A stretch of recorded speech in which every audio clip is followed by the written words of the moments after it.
나가겠습니다. 장로님 목소리가 많이 좋아지신 것 같네요. 교동 27번 하나님이여 주의 인자를 따라 내게 은혜를 베푸시며 주의 많은 긍휼을 따라 내 죄악을 지워 주소서. 나의 죄악을 맑게 씻으시며 나의 죄를 깨끗이 제하소서.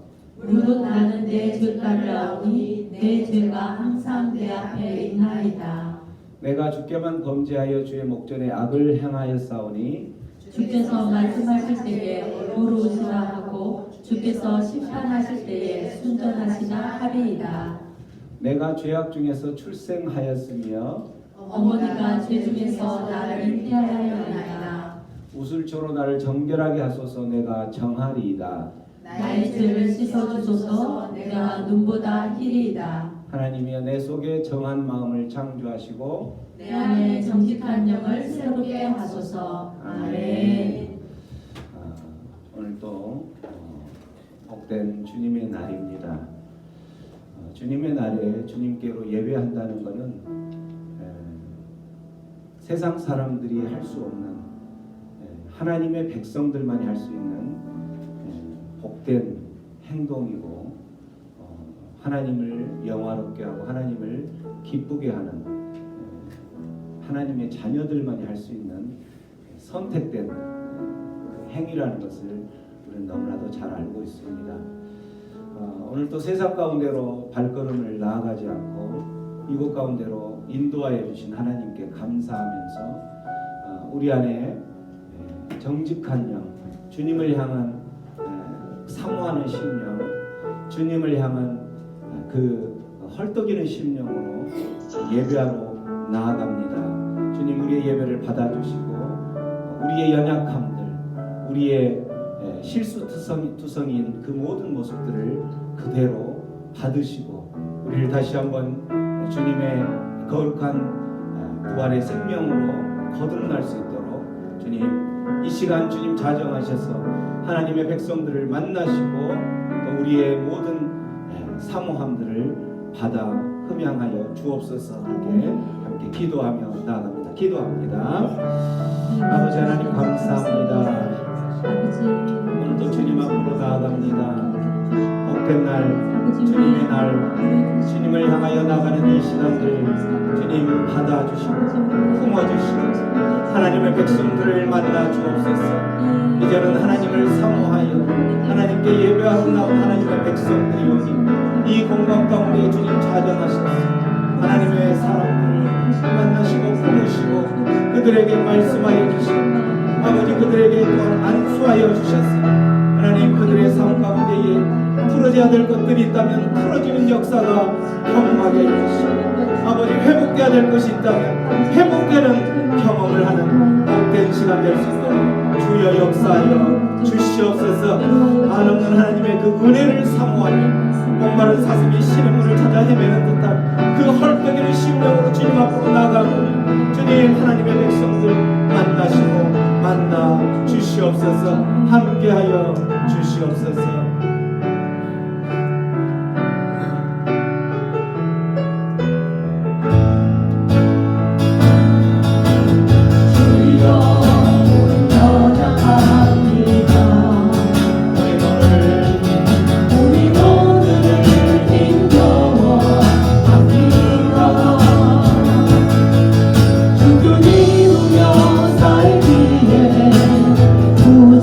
부족합니다. 우리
예배하고 우리가 두 손 높이 들고 찬양하는 그 주님은 완전하신 분이십니다. 예배하는 우리들의 모습을 바라보면 우리는 연약하고 실수투성이고 또한 시도 때도 없이 넘어지는 그러한 연약한 자들입니다. 그러나 우리가 예배하는, 우리가 또 노래하며 찾는 그 주님은, 우리의 하나님은 완전하신 분이시기에 우리는 이 시간 그 주님을 찬양하고 예배하는 것이지요.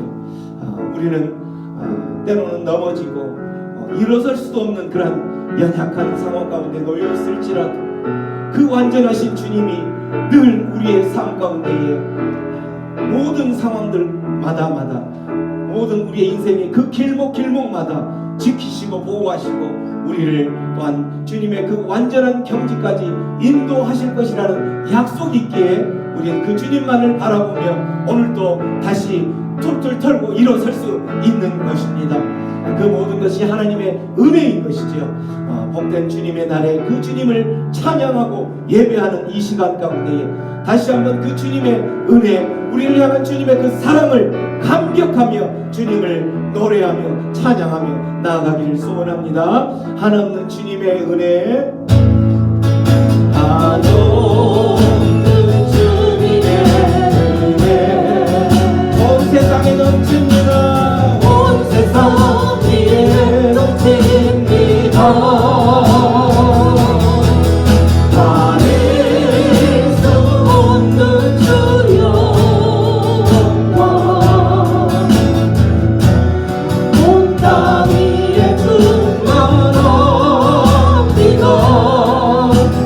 우리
우리 하나님과 어린 양께 있도다.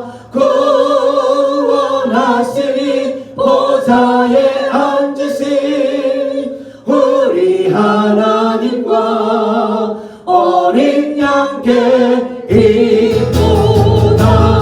구원하시니 보좌에 앉으신 우리 하나님과 어린 양께 있도다. 구원하시니 보좌에 앉으신 우리 하나님과 어린 양께 있도다. 아멘. 구원하신 우리 어린 양께 있음으로 인하여 감사합니다. 우리 주님께 감사와 영광의 박수 올려드리겠습니다. 아멘. 감사합니다. 아멘. 우리 그 구원하심이 어린 양 우리 예수 그리스도께서 어린 양 대신 십자가에 못 박혀 죽으신 그 십자가의 모습으로 인하여 구원하심으로 감사합니다. 우리는 그 십자가를 향하여서 우리의 모든 삶들, 우리의 피난처 삼아서 나아가는 것을 우리는 오늘도 다시 한번 주님 앞에 예배로 찬양하며 나아갑니다. 피난처 대신 피난처 되시는 주 예수, 영원한 승리의 왕, 주님의 얼굴 밝게 주님의 얼굴을 구할 때 주의 빛을 주시네. 전쟁은 주님께 쏟아지네.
하나님의 나라가 주의 나라가 임할 때 하나님 임재하실 때 예배가 회복되며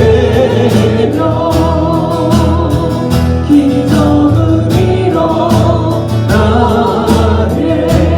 전능하신 하나님, 전능하신 주 영원하신 능력의 통치자 자유가 선포되어 주의 성 돌아오네. 하나님 나라 하나님 나라 임하소서. 영광과 존귀 능력과 힘 놀라운 사랑을 기적의 하나님 지금 이곳에 오소서. 하나님 나라 임하소서. 영광과 존귀 능력과 힘이며 놀라운 사랑의 기적의 하나님 지금 이곳에 오소서.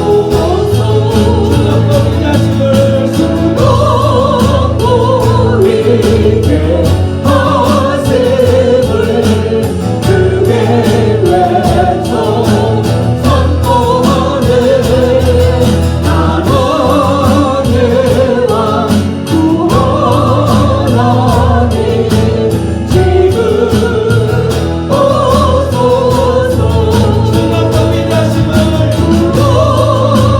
수고보이게 하셈을 크게 외쳐 선포하네.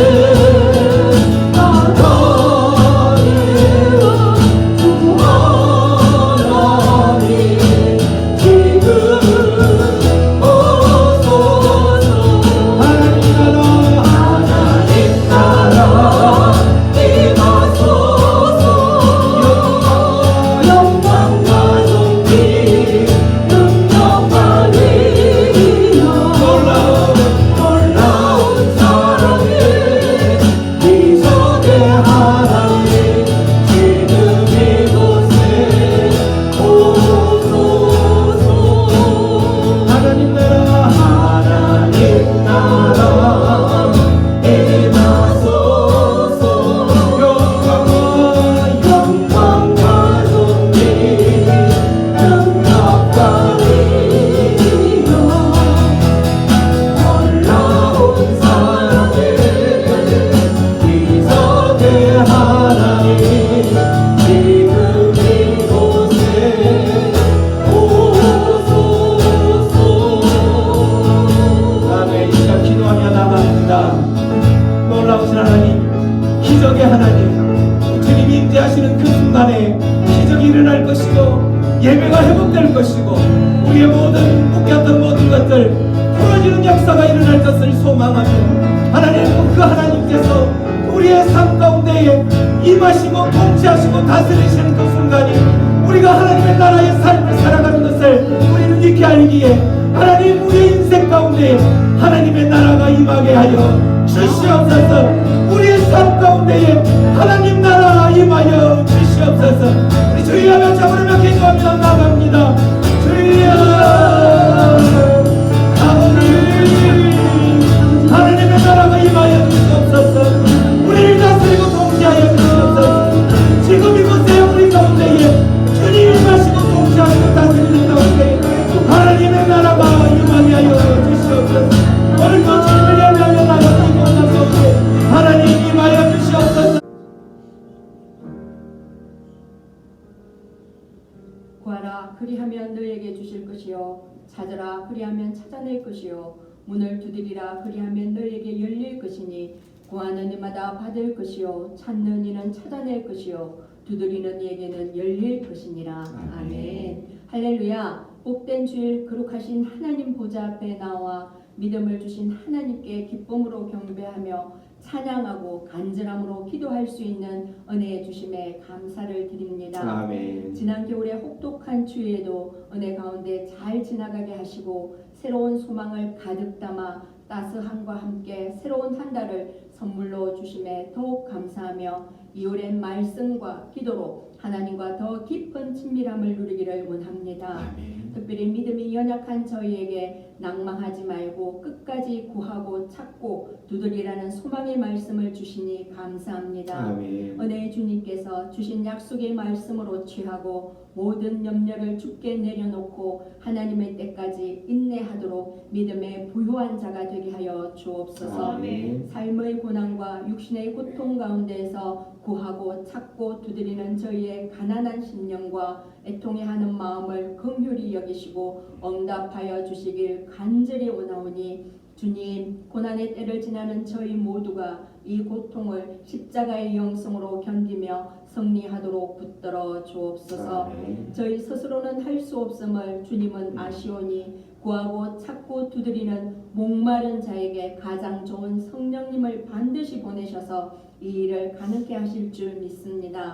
성령님께서 저희를 이 모든 묶임에서 자유케 하시고 회복시키시며 치유해 주실 것으로 인해 감사를 드립니다. 아멘. 이 은혜를 전하며 오직 말씀에 순종하며 더 나은 의를 이루도록 성령으로 충만하게 하옵소서. 아멘. 이 시대에 이 땅에 교회를 세우신 하나님의 뜻을 따라 세상의 소금과 빛된 사명을 감당하도록 널 깨어서 기도하며 그의 나라와 의를 이루는 공동체 되게 하옵소서. 아멘. 예배를 위하여 헌신하며 섬기는 모든 손길 위에 하나님께서 복에 복을 더하여 주시고 저들의 모든 수고를 기쁘게 받아 주옵소서. 아멘. 이 시간 주님의 말씀을 기대합니다. 말씀을 대언하시는 담임 목사님과 함께 하셔서 말씀 안에서 저희가 하나 되도록 성령으로 기름 부어 주시고 좌우의 날선 어떤 금보다 더 예리한 말씀으로 저희의 심령과 골수를 찔러 쪼개어 깨닫는 심령이 되어 하나님 앞에 결단하며 나아가도록 은혜를 부어 주옵소서. 아멘. 감사를 드리며 이 모든 말씀 하나님을 존중히 여기는 자의 이름을 도장같이 그 마음에 새기시는 하나님 나라의 왕이신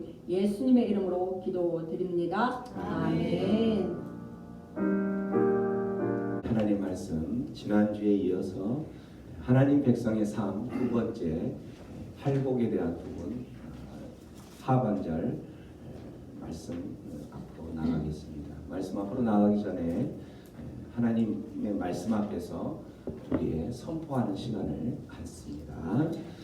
주의 말씀은 내 인생의 빛입니다. 주의 말씀은 내 삶을 변화시킵니다. 주께서 말씀하신 대로 나는 하나님의 사랑받는 자녀입니다. 나는 축복의 통로입니다. 오늘도 주의 말씀에 마음의 문을 엽니다. 말씀하여 주옵소서. 듣고 깨닫고 말씀대로 살겠습니다. 아멘. 날마다 말씀으로 찾아오시는 하나님을 만나시고 그 하나님께서 주신 말씀을 듣고 깨달은 그 삶에 우리의 모습이 능력의 삶이 되고 또한 하나님의 자녀로서의 그 기적을 경험하는 삶이 되기를 축원드립니다. 하나님의 말씀입니다. 마태복음 5장 7절로 10절까지 말씀이 짧기 때문에 천천히 합독해서 하나님의 말씀을 합독하겠습니다. 시작. 긍휼히 여기는 자는 복이 있나니 그들이 긍휼히 여김을 받을 것이며 마음이 청결한 자는 복이 있나니 그들이 하나님을 볼 것이며 화평하게 하는 자는 복이 있나니 그들이 하나님의 아들이라 일컬음을 받을 것이며 의를 위하여 박해를 받은 자는 복이 있나니 천국이 그들의 것입니다. 아멘. 우리가 지금 마태복음을 하고 있는데 우리가 마태복음의 기록 목적을 보면 마태복음에는 예수에 대해서 소개를 한다고 했었죠. 예수가 무엇이라고 소개를 하는 거냐면 마태복음에는 예수가 어떻게 누구의 왕이다? 유대인의 왕이다. 유대인의 왕이라고 이야기하는 거죠.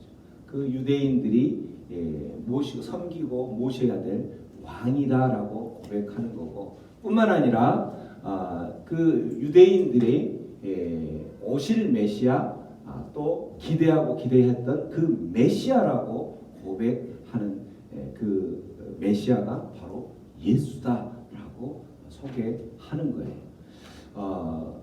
그래서 이제 마태복음의 핵심 사건을 보면, 마태복음의 핵심 사건은 뭐냐면 이 예수를 소개하는데 십자가 사건이 마태복음의 핵심 사건이에요.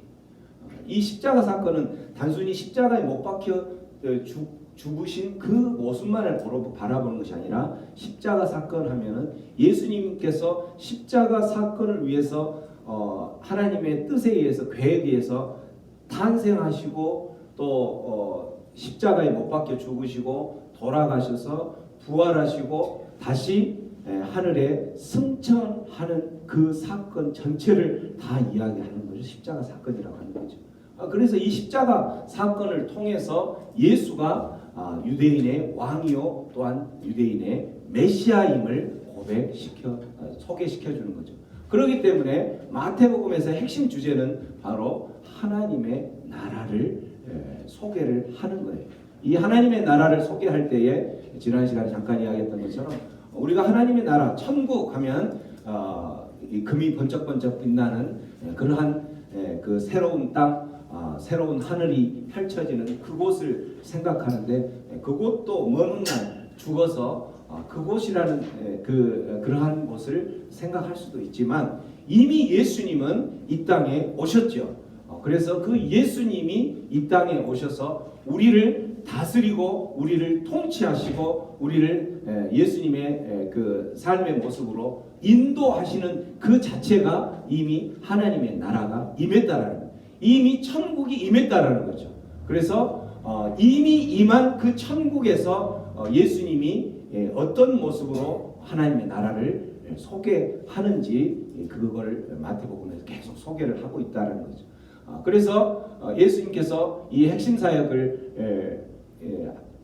천국을 복음 전파를 할 때에 가르치는 사역과 힐링, 치유하는 병든 자와 심지어는 죽은 자까지도 살리는 그러한 치유의 사역을 통해서 천국 복음을 전파하고 또 이 땅 가운데에서 하나님의 나라가 이미 임했던 모습들을 이야기하는 거죠.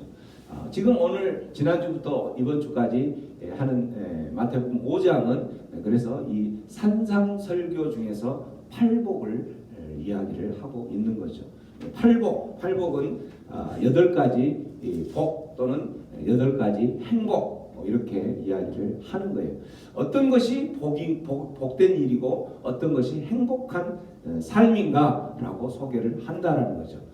그래서 세상 사람들은 어떤 것을 행복하다, 나는 복을 받았다라고 이야기하냐면, 원하는 것을 소유했을 때, 내가 원하는 그것, 내가 많은 돈을 가지기를 원했다면 그걸 가졌을 때 나는 행복하다. 내가 권세를 필요하다면 그 권세를 가졌다면 나는 행복하다. 내가 어떤 그 성공의 위치, 지점에 도달했다면 나는 행복하다라고 이야기를 하는 거예요. 그 모든 것들이 다 세상적인 거고 육적인 것이라는 거죠. 그런데 이러한 모든 것을 다 가진 사람이 성경에서는 고백하는 게 있죠. 바로 솔로몬이 고백을 해요. 뭐라고 고백하냐면, 그 솔로몬은 모든 재물을 가졌고 권력을 가졌고 또한 왕으로서 또 뿐만 아니라 그가 가질 수 있는 모든 것은 다 가졌어요. 그런데 그가 노년에 고백했던 그 고백, 우리가 너무나도 잘 알고 있는 고백 한번 같이 외쳐봅니다. 시작. 헛되고 헛되며 헛되고 헛되니 모든 것이 헛되도다 라고 고백했다라는 거죠. 그래서 예수님께서는 이 마태복음에서 어떤 것들이 그러면 행복하고 복된 것인가 라고 이야기를 하면서 하나님에 대해서 다음과 같은 그 신앙을 소유한 사람이 행복한 사람이다라고 우리 지난 주간에 4가지 복된 사람의 유형을 소개를 했었죠. 심령이 어떤 사람? 가난한 사람.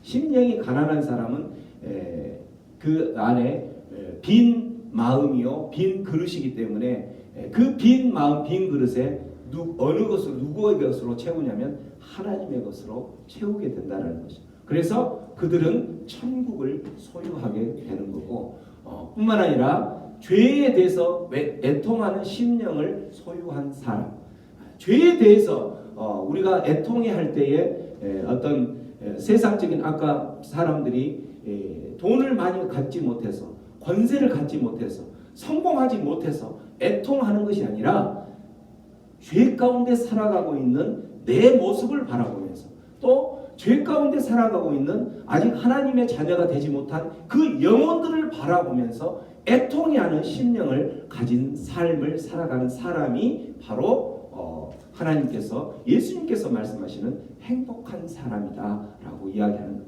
왜냐하면 그들의 마지막은 위로를 받을 것이기 때문인 거죠.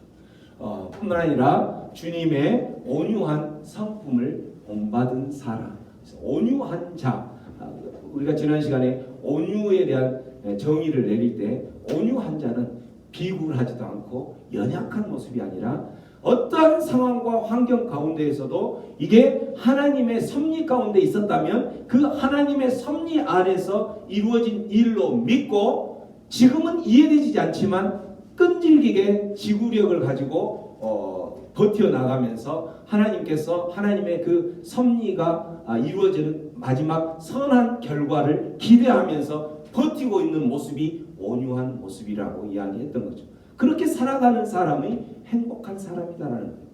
우리의 삶 가운데에서 지금 당장은 이해할 수 없는 일이 일어나지만 우리가 이 모든 일을 하나님의 시각으로 믿음의 관점으로 보면서 하나님께서 나에게 지금 이 순간 이 일들이 벌어지게 했다면 하나님의 분명한 뜻이 있을 것이다 라고 하면서 하나님께서 이루실 그 선한 것을 바라보면서 지금의 이 힘든 것을 버텨나가는 것, 이게 온유한 성품을 가진 자라는 거죠. 그러한 사람이 행복한 사람이라는 거예요. 결국은 그러한 사람들이 또한 하나님의 나라를 차지하게 되기 때문에 그렇다라는 거죠.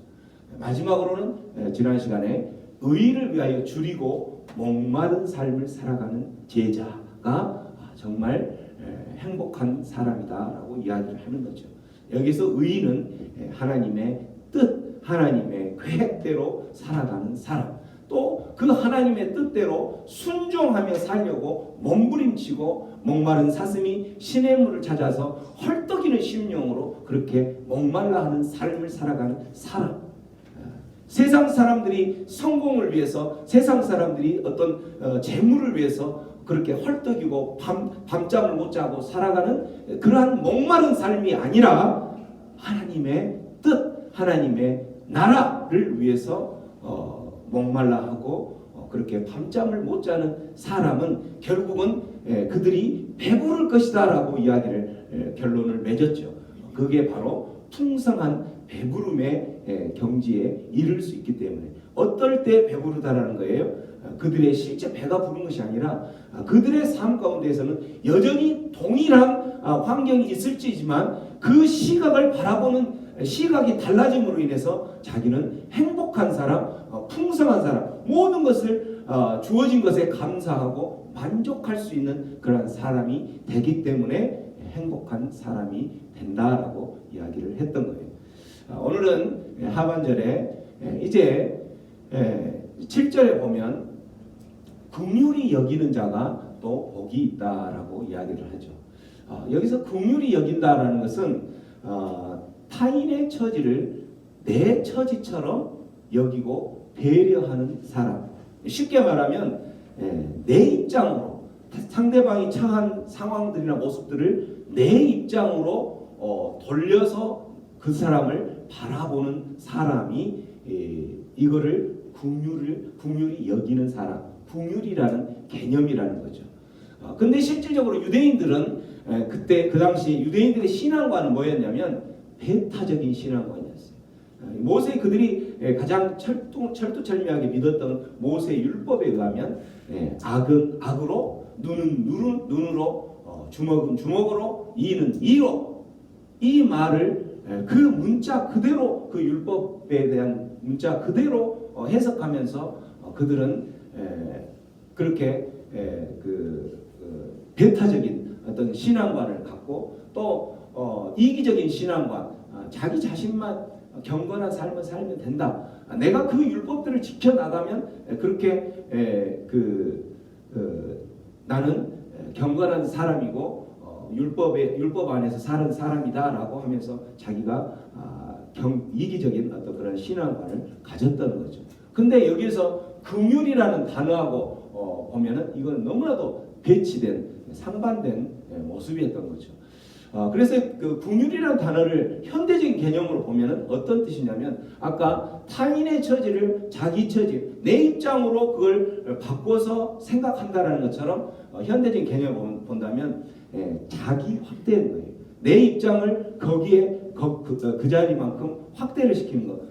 또 좀 더 쉽게 말한다면 동일시한다라는 그 뜻인데 어떤 사람이 처한 상황이나 이런 것이 그런 상황을 보면서 나도 저러한 상황에 처할 수 있구나. 내가 만일 저러한 상황에 처해 있다면 라고 자기를 거기까지 확대를 시키는 거. 이게 바로 긍휼이라는 거죠. 그런 자기를 확대하고 동일시하다 보면 내 모습이 그러한 모습이 될 수가 있고 내 모습이 저렇게 처절하고 정말 슬픈 모습이 될 수가 있다면 그러한 사람이 혹시 자기에게 어떤 용서를 받아야 할 상황이 있다면 용서할 수 있는 거죠.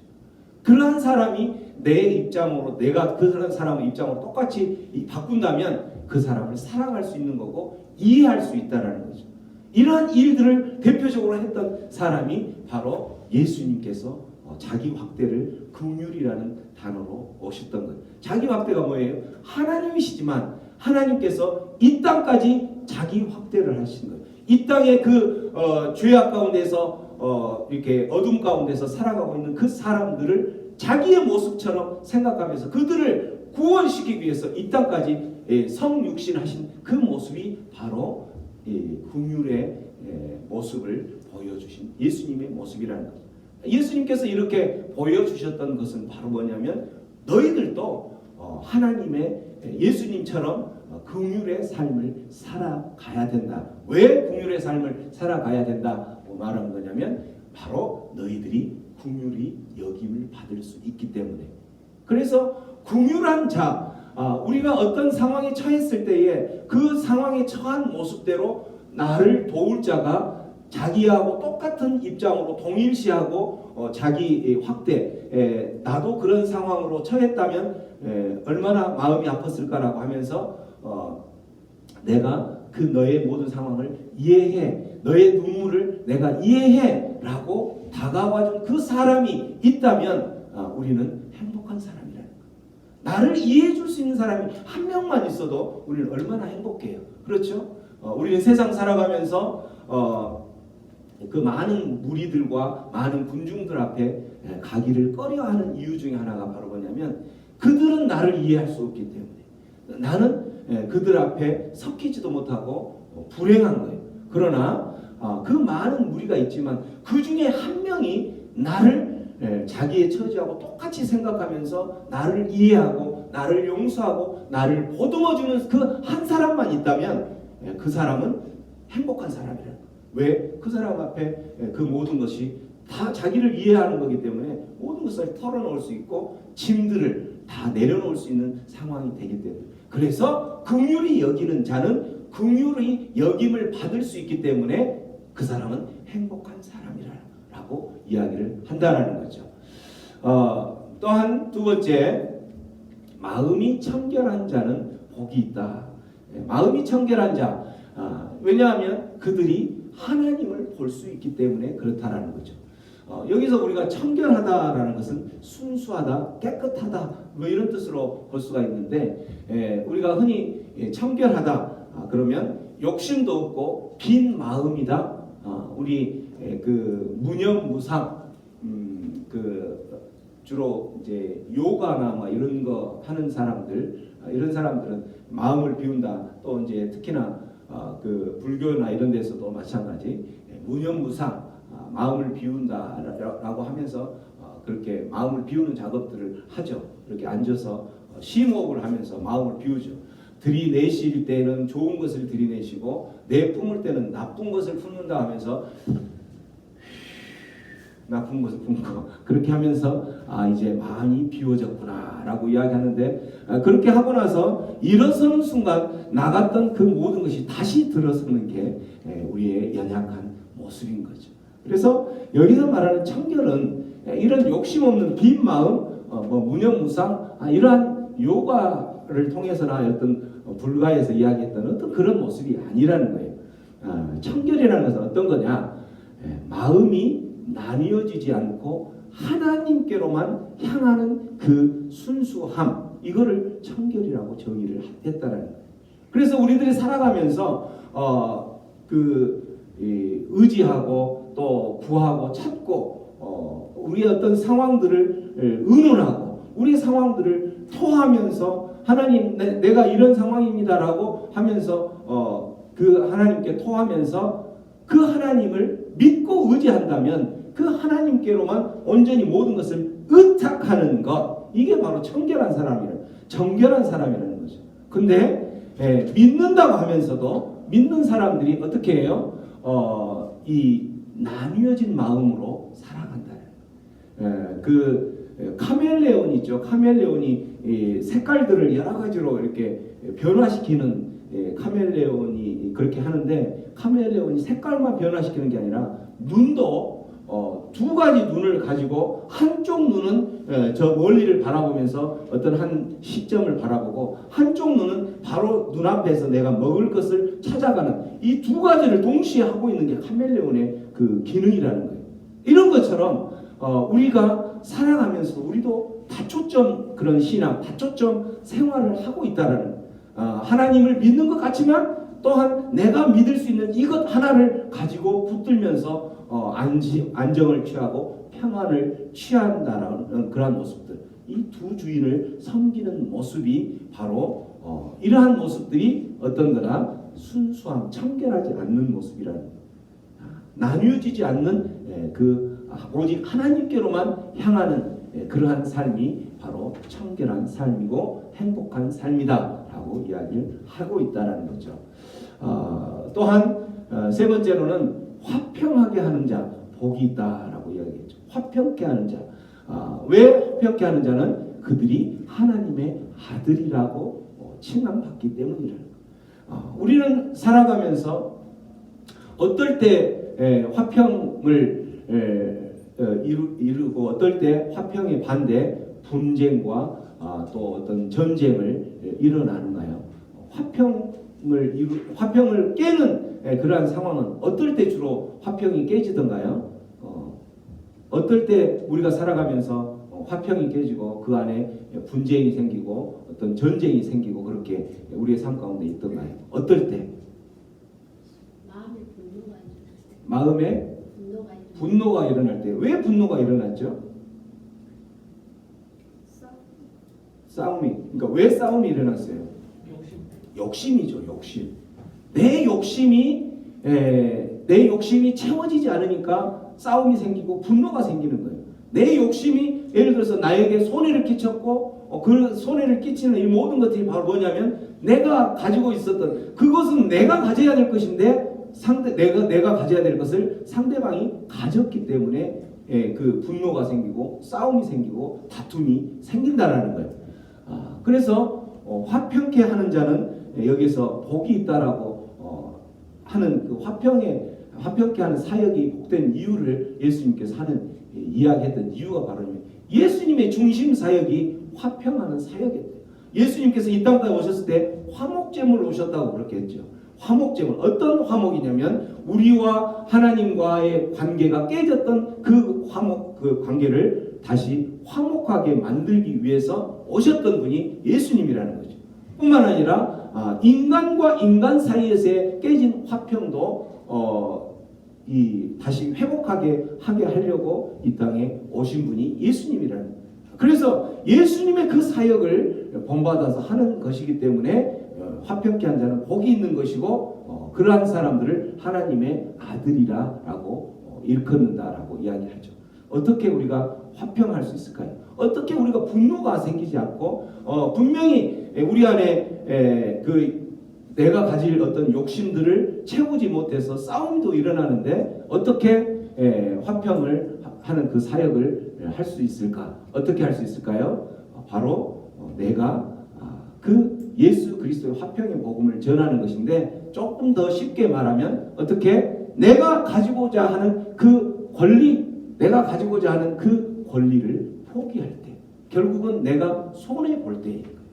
내가 가지고자 하는 것을 당연히 내가 가져야 됨에도 불구하고 내가 그것을 포기할 때 이게 바로 권리 포기인 거예요.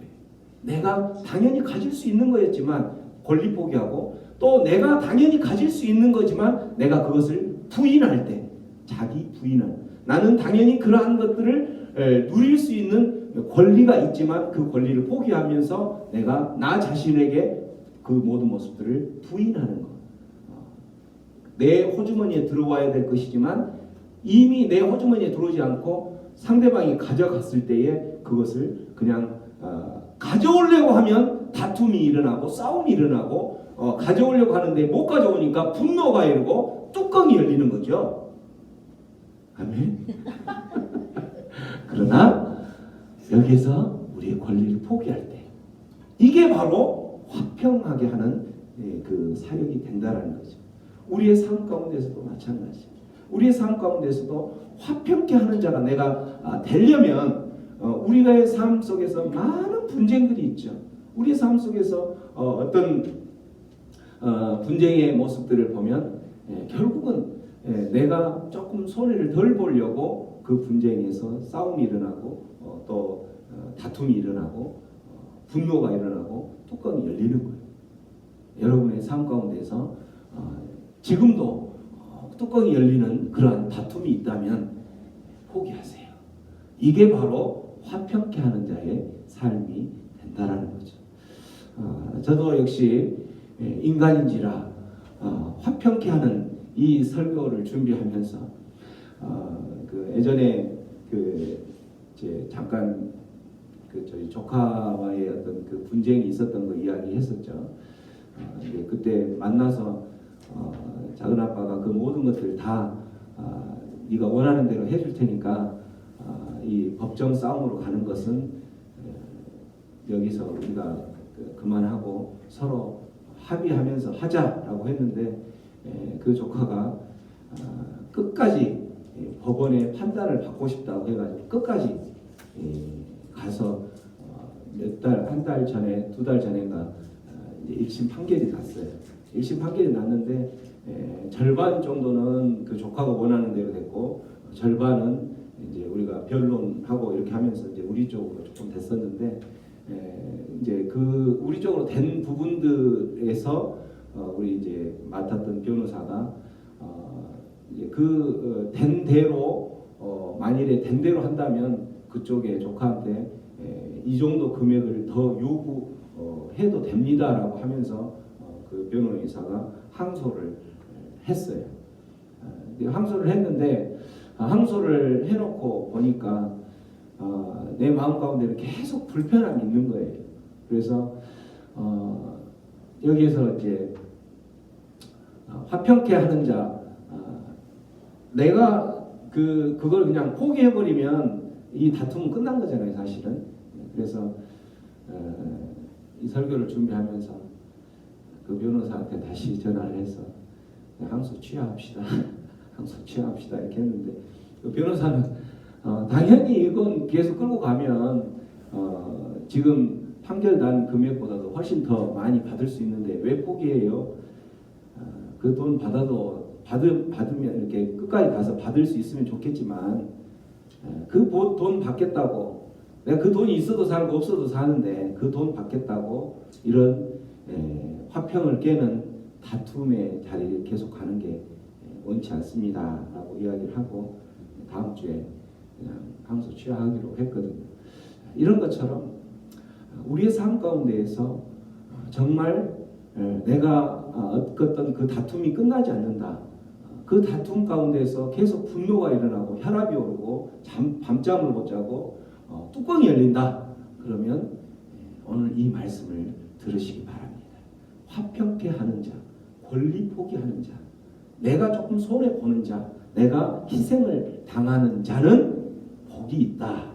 어떤 복을 하나님께서 약속하시냐면 하나님의 아들이라는 일컬음을 받는, 하나님의 아들, 하나님의 자녀.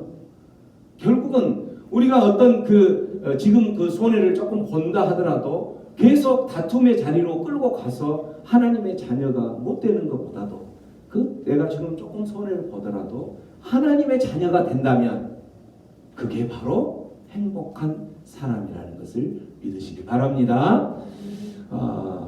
그리스도께서 성도 하나님의 자녀에게 남겨진 사역이 바로 이 화평케 하는 사역이라는 것을 기억하시면서 우리가 이 삶을 살아갈 때에 우리는 행복한 삶이 되는 것을 믿으시기 바랍니다. 마지막 네 번째, 의를 위하여 박해를 받은 자 복이 있다. 그들이 천국의 그들의 것이기 때문에 그렇다는 거죠. 의를 위하여 박해를 받는 자. 우리가 지난 시간에 그 인도를 영국의 그 식민지에서 해방시켰던 간디, 마하트마 간디가 이 화평케 하는 자는 복이 있다. 마하트마 간디는 무폭력, 저항하지 않고 무폭력으로 이렇게 한 그런 사람이었는데 이 화평케 하는 자는 복이 있다 이렇게 하니까 엄청난 이 성경이 정말 마음에 든다, 내 마음에 드는구나라고 하면서 이 성경책을 쭉 읽었던 거예요. 근데 이 지금 10절에 와서 조금 걸렸던 거예요. 의를 위하여 박해를 받은 자. 거기서는 제대로 이해가 안 됐었는데 갑자기 11절에 나로 말미암아 너희를 욕하고 박해하고 거짓으로 너희를 거슬러 모든 악한 말을 할 때에는 너희에게 복이 있나니. 예수 때문에 너희들이 핍박받는다면, 예수 때문에 권리를 포기하고 너희들이 희생을 받아야 된다면, 이거 예수 때문에 박해를 받는 것과 모습입니다. 이런다면 너희들이 복이 있다라고 이 말을 하면서 그 예수라는 사람에게 초점을 맞추는 순간 그 간디는 성경책을 집어 던졌어요. 이 성경책을 집어 던지면서 그 의를 위하여 핍박받는 자, 천국이 저희 것이다. 천국이 하나님의 아들로, 하나님의 자녀로 살아가는 그 모습을 던져버린 것과 마찬가지. 자녀될 특권을 던지는 모습이 마지막 간디 그 모습에서. 그래서 그리스도인이라는 우리가 이유로 핍박을 받고 수모를 당한다. 내가 그리스도인이기 때문에 권리를 포기해야 된다. 그 삶이 너무 힘들다. 그게 십자가처럼 느껴진다. 그렇다면 그게 바로 기뻐해야 될 모습인 것. 왜? 하나님의 자녀의 증거이기 때문에 그렇다는 거죠. 여러분의 삶 가운데서 정말 나는 예수 믿었는데 왜 나에게는 더 힘든 상황이 된 거야? 예수 믿는다면 장밋빛 인생으로 꽃길만 가는 것처럼 느껴졌는데 왜 예수 믿으니까 더 어려운 일만 생기는 거야? 그 무디 목사님이 이 말을 하는데 그 말이 너무 맞는 것 같아요. 사단은 익지 않은 열매의 나무는 흔들지 않는다. 이 무슨 말이냐면 사탄 마귀가 뒤흔들고 공격하고 핍박하는 건 누구를 핍박하냐면 믿음이 좋은 사람을 핍박한다. 믿음이 좋지도 않고 익지 않은 열매의 나무. 그러니까 신앙생활을 또 제대로 하지도 않고 익지 않은 그 사람은 흔들 필요가 없는 거예요. 그 삶 자체가 이미 마귀의 자녀의 모습이고 마귀의 종된 모습이기 때문에 사단 마귀는 그런 사람은 건들 필요가 없다라는 거예요. 그런 사람에게는 핍박이나 이런 것으로 공격할 필요가 없는 거죠. 그러나 사단 마귀가 뒤흔든다 그러면 그건 바로 내가 하나님의 자녀로 올바로 서고 있다는 증거가 된다는 거예요. 그렇기 때문에 여러분 핍박 있고 힘들다 어렵다 그러면 기뻐하라는 거예요. 왜? 내가 하나님의 자녀의 증거이기 때문이라는 거죠. 아멘. 그래서 그 마귀의 우리 여기에 보면 이제 예수님의 성도의 팔복이라는 마귀의 팔복도 요즘 시중에 나와 있어요. 마귀의 팔복. 심령이 가난한 자는 복이 있나니 천국이 그들의 것이다라고 마귀 하는 것을 마귀는 어떻게 복으로 이야기하고 있어요. 여러분들이 한번 읽어보세요. 시작.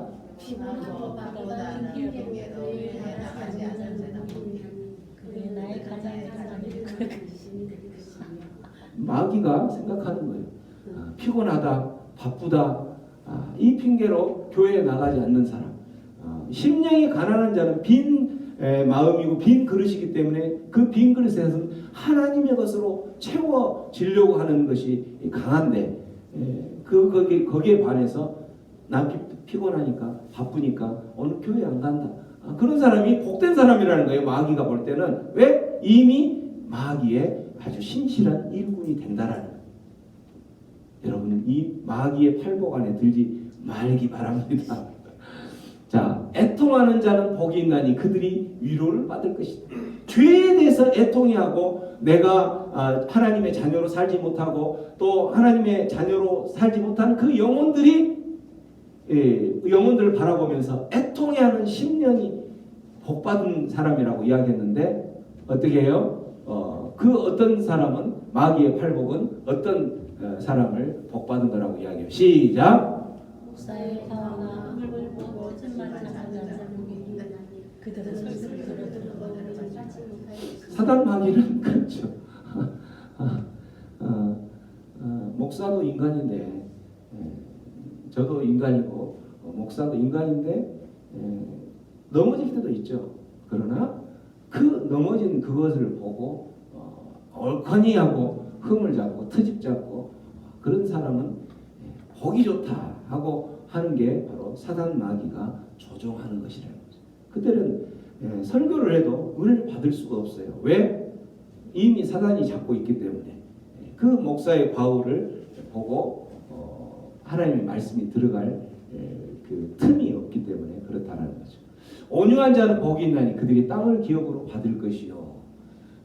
마귀의 팔복은 시작. 자기가 교회에서 나오라고 사냥을 하는 자를 잡은 그들은 교회 안에서 자기 교회 자기가 속해 있는 교회에 있는데 교회에 좀 안 나오니까 왜 교회 안 나오세요? 교회 나오셔야죠. 신앙생활 해야죠. 이렇게 하는데도 사정하면 한번 나오고 그런 사람은 복이 있다라고.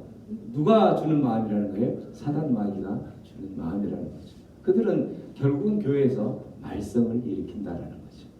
의에 줄이고 목마른 자는 복이 있나니 그들이 배부를 것이다.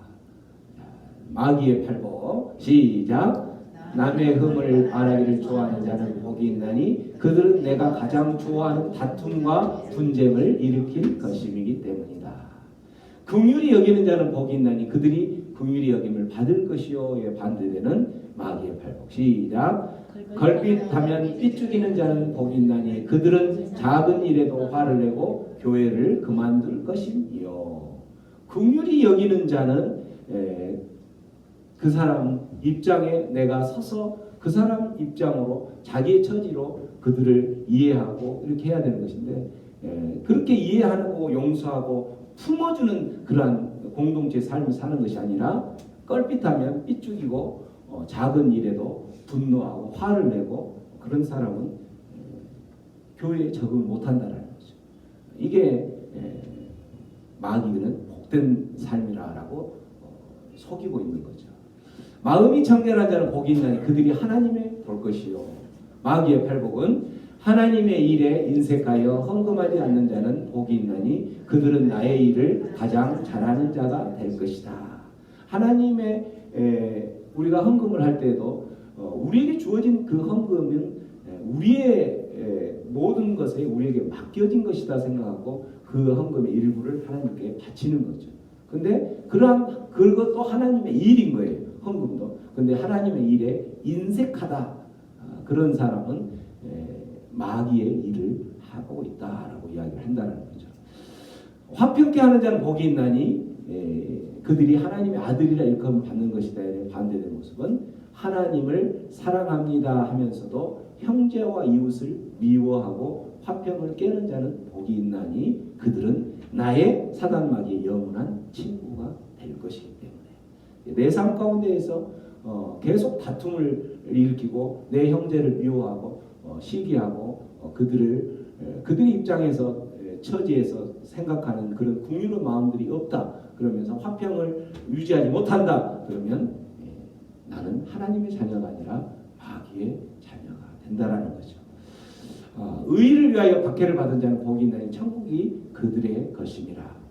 성경을 읽고 기도할 시간이 없는 자는 복이 있나니 그들은 나의 꾀임에 쉽게 넘어가 마침내 누구의 조롱거리가 된다? 사단 마귀의 조롱거리가 된다라는 거예요. 그래서 바쁘다고 성경 읽을 시간이 없다고 하면서 그 바쁜 이유를 들여다보면 세상적인 거, 아까 세상 사람들이 행복한 그 기준을 채우기 위해서 밤잠을 안 자고 그렇게 허둥거리는 모습을 이루기 위해서 기도할 시간이 없고 성경 읽을 시간이 없는 거라는 거죠. 그런 것들을 위해서 이제 핍박을 받고 하는 부분들을 싫어하는 사람들이라는 거죠. 예수님께서 말씀하셨을 때 지난 시간부터 오늘까지 어떤 사람이 행복한 사람이라고 말씀하셨냐면 심령이 가난한 삶을 살아가는 사람. 두 번째는요, 죄에 대해 애통하는 심령을 소유한 삶을 살아가는 사람. 세 번째는 주님의 온유한 성품을 본받고 의를 위하여 줄이고 목마른 삶을 살아가는 사람. 이러한 삶을 살아가는 것을 행복으로 알고 살아가는 사람을 무엇이라고 해? 누구라고 그런다고 했죠? 바로 하나님의 백성, 하나님의 자녀, 행복한 제자라는 거예요. 우리는 신앙생활을 하면서 행복한 제자가 되기를 원합니다. 그러한 삶, 의에 줄이고 목마른 자, 심령이 가난한 자, 온유한 자, 애통하는 자, 이러한 삶을 살아가는 것이 복된 삶이고 그러한 삶이 행복한 삶으로 살아가는 사람이 바로 하나님의 백성, 하나님의 제자라고 이야기를 하는 거죠. 오늘도 마찬가지 이러한 신앙의 소유를 하는 사람, 긍휼함이 있는 자, 그들은 또한 긍휼함을 받을 것이고 마음이 청결한 자, 나뉘어지지 않고 오직 하나님께로만 마음이 집중되어 있는 사람이 행복한 사람, 복된 사람이다. 왜? 그들은 나누어지지 않기 때문에 하나님만 집중하니까 하나님을 볼 수 있고 하나님을 만날 수 있기 때문에 그렇다라는 거죠. 뿐만 아니라 다툼과 어떤 그 싸움의 가운데서 말려드는 것이 아니라 화평을 이루는 자, 이게 바로 하나님의 자녀의 증거의 모습이라는 거죠. 화평을 이루려면 무엇보다도 내 권리를 포기하는 것, 내가 희생하는 것, 내가 조금 더 손해 보는 것, 이것이 하나님께서 말씀하시는 행복한 사람이다라고 이야기를 하는 거죠. 주님 때문에 핍박을 받는다. 그러면 그들은 결국은 천국을 소유하고 하나님의 백성이 된다라는 거죠. 이러한 삶을 행복으로 알고 살아가는 사람들 역시 바로 이러한 사람이 어떤 사람이 이런 걸 행복한 사람이다. 내가 긍휼함을 여기는 것이 행복한 사람이다. 내가 마음이 청결하고 오직 마음이 나눠지지 않고 이렇게 살아가는 게 행복한 사람이다. 내가 권리를 포기하고 화평을 이루기 위해서 살아가기로 결정하는 사람이 그것이 행복한 삶이다라고 하는 사람이 바로 하나님의 제자라는 것. 하나님 예수님이 행복한 제자라는 거죠. 우리들은 살아가면서 어떻게 살아가실 겁니까?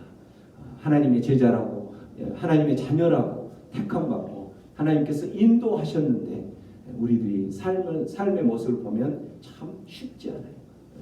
우리를 핍박하고 우리를 넘어뜨리려고 하는 사단 마귀들은 너무나도 우리의 그 연약한 부분들, 우리의 그 아킬레스를 늘 건드리죠. 그런 아킬레스를 건들면서 우리가 누구의 자녀로 살기를 원하냐면 행복한 하나님의 자녀가 아니라 마귀의 자녀로 살기를 원하는 거죠. 우리 이 시간 기도하면서요. 지난 시간까지 들었던 이 팔복, 그렇게 살면 하나님의 자녀가 된다가 아니라 하나님의 자녀는 이미 그러한 삶을 살아간다. 그러한 삶을 행복한 삶으로 알고 그렇게 살아간다라는 것을 기억하시면서 오늘 내 안에 이루어야 될 그 행복, 예수님께서 말씀하시는 그 행복관을 정립하시고 앞으로의 모든 나의 삶 가운데서 그러한 행복한 자녀로, 행복한 제자로 살아가기로 결단합니다. 그렇게 기도하며 나갑니다. 기도합니다. 아버지 하나님 감사합니다.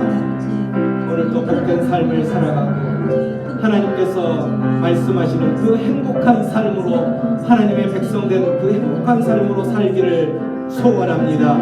아버지, 세상 사람들은 아버지 그들이 가지고 싶었던 모든 것을 가졌을 때에 행복하다라고 이야기하지만 결국은 그 모든 것을 가졌지만 헛되고 헛되며 헛되고 헛되니 모든 것이 헛되도다라고 말씀한 그 솔로몬의 그 명언을, 말씀들을 우리의 심령에 새기고 아버지 하나님의 말씀을 우리 앞에 다시 한번 기억나게 하여 주시옵소서. 심령이 가난한 자는 복이 있다고 말씀하셨습니다. 애통하는 자는 복이 있다고 말씀하셨습니다. 온유한 자는 복이 있다고 말씀하셨습니다. 아버지 의를 위하여 줄이고 목마른 자는 복이 있다고 말씀하셨습니다. 긍휼히 여기는 자는 복이 있다고 말씀하셨습니다. 하나님, 우리의 삶 가운데 마음이 청결한 자는 복이 있고 화평케 하는 자는 복이 있다라고 말씀하셨사오니 주님, 우리의 모든 삶에 우리의 삶에 화평을 이룰 수 있도록 내 모든 권리가 복이라고 내 삶 가운데 희생을 감당할 수 있는 힘과 능력을 주시고 믿음을 허락하여 주시옵소서.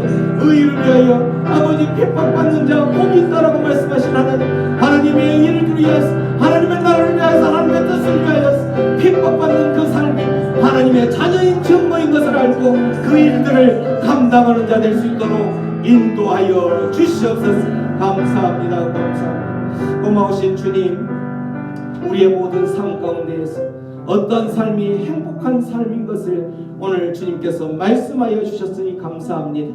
그러한 삶을 통하여서 그러한 삶이 우리의 삶의 행복으로 알고 살아갈 수 있는 하나님의 복된 제자, 하나님의 온전한 자녀 될 수 있도록 인도하여 주옵소서. 감사하고 예수님의 이름으로 기도하옵나이다. 아멘.